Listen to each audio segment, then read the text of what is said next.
আজ আমার ছেলের স্কুলে পুজো ফেস্ট ছিল। এখানে আমরা যাচ্ছিলাম তাড়াতাড়ি করে, অনেক দেরি হয়ে গেছিল। এই কটন ক্যান্ডি গুলো কি ভালো লাগে, আর ছোটবেলায় কত স্মৃতি মনে পড়ে যায়। আমরা এগুলোকে হাওয়া মিঠাই বলতাম। আমি তো ঝাড়খণ্ডের মেয়ে, ওইখানে এগুলোকে হাওয়া মিঠাই বলে।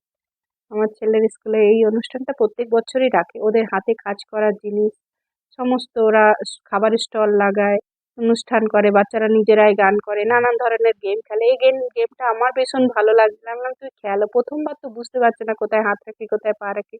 এটা আমারই ভালো লাগছিল, মনে হচ্ছে নিজে খেলি, কিন্তু আর আমার তো আর বয়স নেই, এটা তো আর করতেও দেবে না ওদের স্কুলে।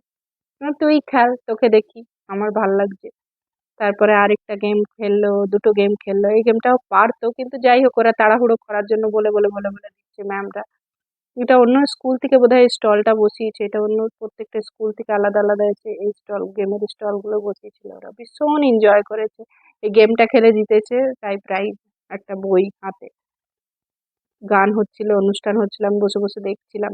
বাইরে স্টল গুলো লাগিয়েছে খাবার, তারপরে হাতের কাজে নানান ধরনের, এত সুন্দর ওরা কাজ করতে পারে, বোঝাই যায় না যে ওদের মধ্যে এই প্রতিভাগুলো আছে।